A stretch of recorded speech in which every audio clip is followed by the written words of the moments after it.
All right, so as you guys are finishing up, oiling up the main body pieces there, what we're going to do next is take that flap piece that we didn't oil, and then again, feel free to use one of these patterns, or if you want to, free wheel it with the knife or whatever you end up wanting to do there. We're going to go ahead and cut the overall shape of that flap on those.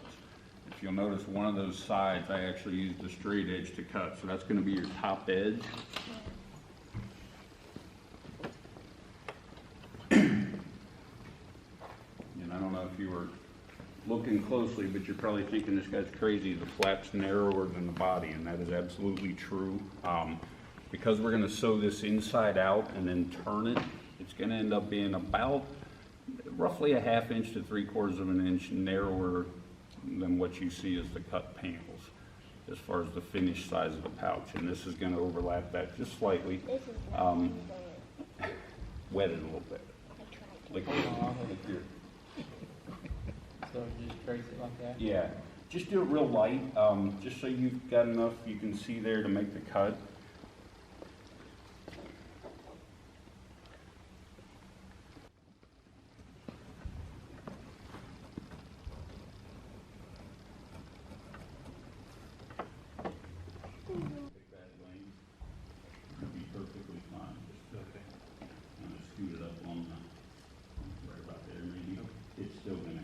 Alright, so the way that I've cut these out is just a single piece, so obviously it's going to have to end up being 2 pieces if you're using a buckle.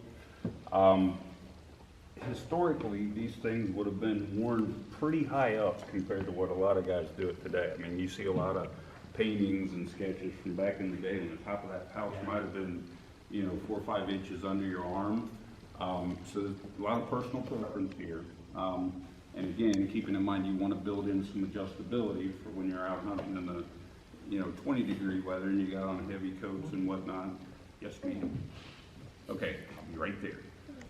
So anyway, you want to kind of factor that in. I've got some extra strap here, so depending on your height and where you want that to sit, we'll cut another piece that's actually going to be your buckle end, and then the long piece is going to be the end that obviously has the adjustment and stitches onto the other side.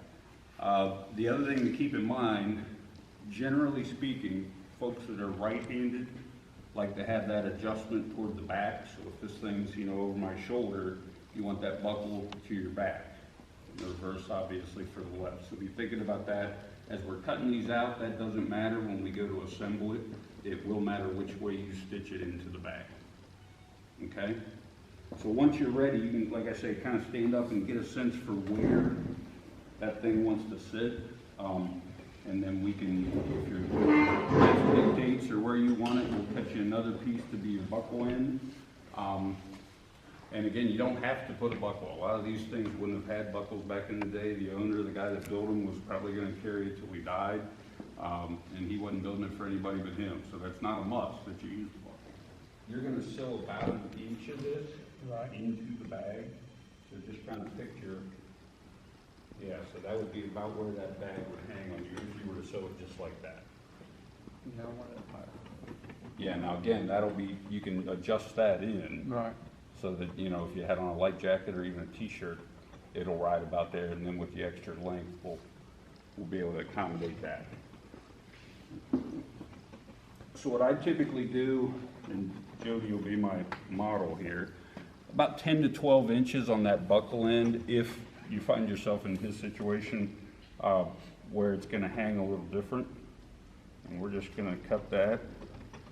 So that's going to be his buckle end. That's going to get folded over, and we'll talk about that here in a minute as far as where that buckle goes. And then he's got the adjustment built in to hang it where he's wanting it there. Okay, so I'll leave that with you.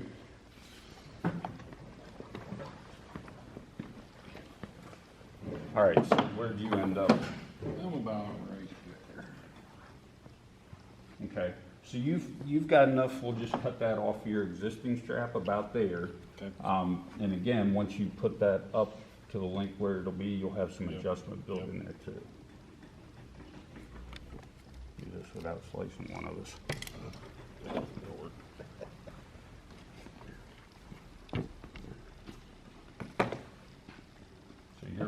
same situation.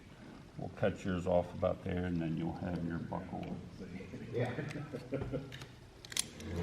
Funny story about that. Last year deer hunting, I got a buck, and my uncle came up on me as I was field dressing it, and he said, "Can I help you?" And I said, "Yeah, hold that rib cage." And I was shaking like a leaf, you know, field dressing this deer. And somehow he ended up with his hand down in the cavity, and I sliced his forefinger on his left. I felt bad, you know, total accident, but so I'm always cautious when I'm cutting around people. Any length you want, really. What I don't want to happen typically, you don't want that buckle riding up on your shoulders. So if you make that thing 20 inches long for the buckle portion, it's just not comfortable. It's going to wear on you. And do we want to break that leather down too, or? Yeah, you can go ahead and do that. Now, here's another step where it's kind of a personal preference thing. On the long end of that strap, I'll use you as an example here. A lot of times they wouldn't have done anything, you could leave it just like that. And that would be perfectly correct. From a historical standpoint, if you want to make it look a little more refined, you can kind of, you know, create a wedge shape there. You can cut it at an angle, whatever you want, entirely up to you. Or like I say, you can leave it just like it is. I do it a multitude of different ways. Again, it's just totally personal preference. Cause that's gonna be inside the bag, right? Well, no, so that's actually the opposite end is what I'm talking about. This would be the end where your holes are gonna be. Yep, gotcha, yep. You can see on this one, I kinda Yeah. did a, I don't know what you wanna call that, teardrop shape or whatever. On some of them, again, I don't do anything. I just cut them off. So it's kinda totally up to you how you wanna do that.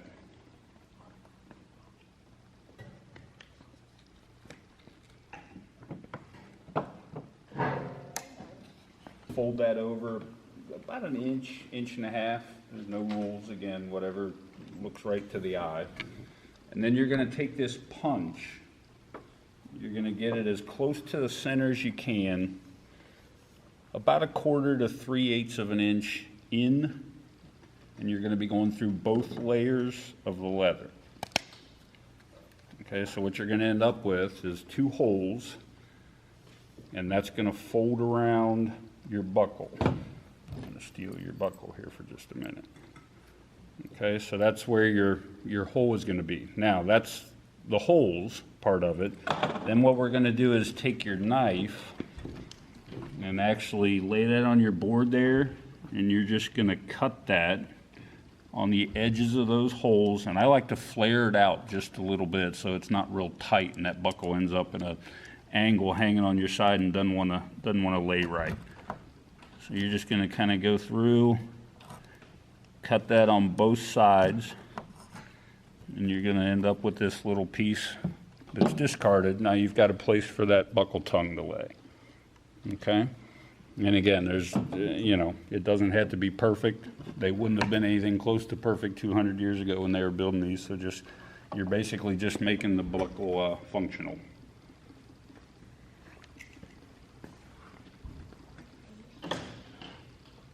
You doing all right? Yeah? Okay, now here's what I would do. Just start going back through the same way. Okay? You're doing good though, that looks good. So then what you end up with is kind of an X there. Okay, so then you're gonna take that and go to the next hole and just keep working your way right around.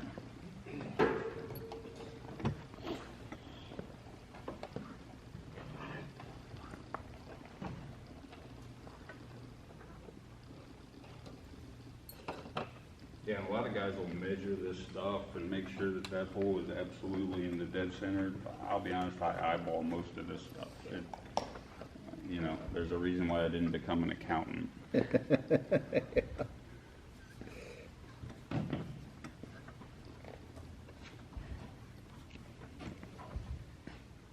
mean, it gives it more of a handmade look, you know. I like to make things, I make Windsor chairs and stuff, you know, I like to make things that when it's done, it looks and feels like somebody made it. Absolutely, I'm the same way. I don't want it perfect, you know. My I'm wife- not after perfect. I'm after something that looks neat. My wife gives me grief. She likes things to be new and pristine and, you know, crisp edges and when she's shopping for a shelf to hang on the wall, she wants it to look like someone made it yesterday. And I'm Yeah. with you.